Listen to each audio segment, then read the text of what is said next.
Hi, this is Thea Lynn again, and we're on the stairs.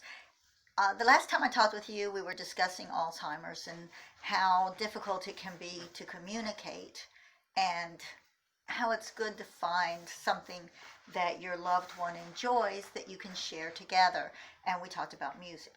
Well, this time I'm going to go into a little bit more because every one of us who has a loved one we're caring for with Alzheimer's has a history with that person, whether it's mother, father, aunt, somebody that we're close to. And what that person has done and what they've meant to you in the past can make a difference in how well you deal with what's going on with them in the now of the Alzheimer's disease. And I've written a book. It's called From a Hidden Cove. It's by me, Thea Lynn. You can see there's a picture on the back with me, kind of dressed up a little better than I am today. You can get this on Amazon. You will probably have to punch in my name, Thea Lynn, to get the book because there's a lot of books with the word cove in it. So you're going to get a whole bunch of things if you just put the title of the book in. But this book starts with my mother at age 6 because at age 6, Mama was raped. And it discusses what happens to a person who has been sexually abused. Now, that doesn't directly relate to the Alzheimer's, but it does directly relate to how the people in her lives are helping her with the Alzheimer's, because there was a lot of bitterness left over after that because Mama was severely damaged emotionally, and that damage was passed on to her kids and how she faced life and how she dealt with every day that came along and how she was able to love others, because how we feel about ourselves directly affects how we feel about others. And the Lord is able to make a drastic difference in how we feel about ourselves. And I'm not talking about some kind of weird self-help, self-love type of thing. I'm talking about knowing who we are in Christ and what he did for us and how all of our hurts and pains can be washed away in his blood.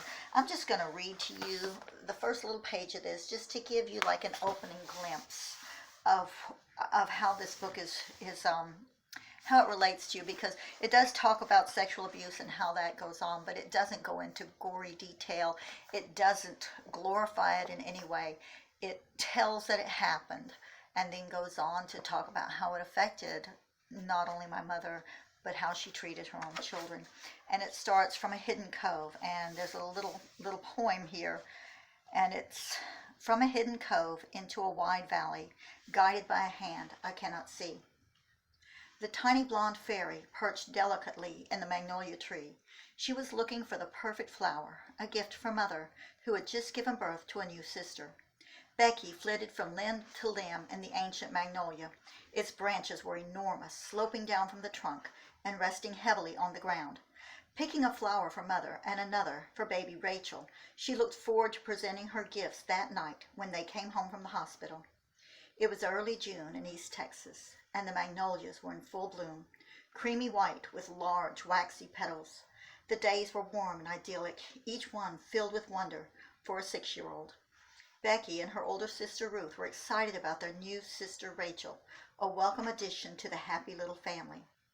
Daddy was a pastor who nurtured his family with all the love he could give. I'm going to read just a little bit more so that you can get more of the total idea. Ruth, at 9 years of age, was already acting like a little mama. She was busy in the house with Aunt Ida, Mother's industrious older sister, helping to tidy up and prepare supper.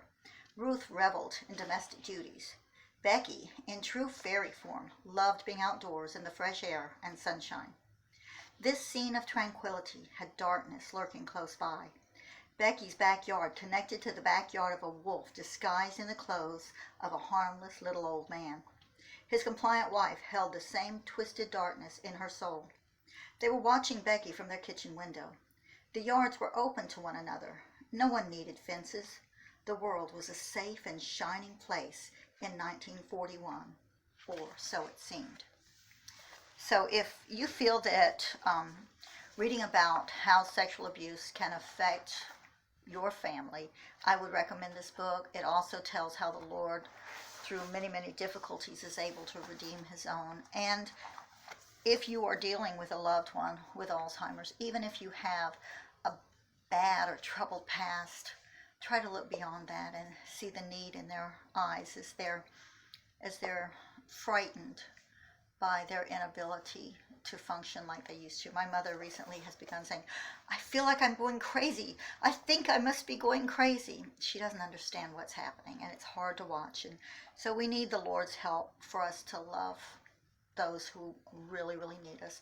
And we need to deal with our own pasts and take all of that to the Lord. And that's my prayer today. If any of you have any comments that you want to add or any questions, go ahead and feel free to. Bye-bye. This is Thea Lynn. Talk to you next time.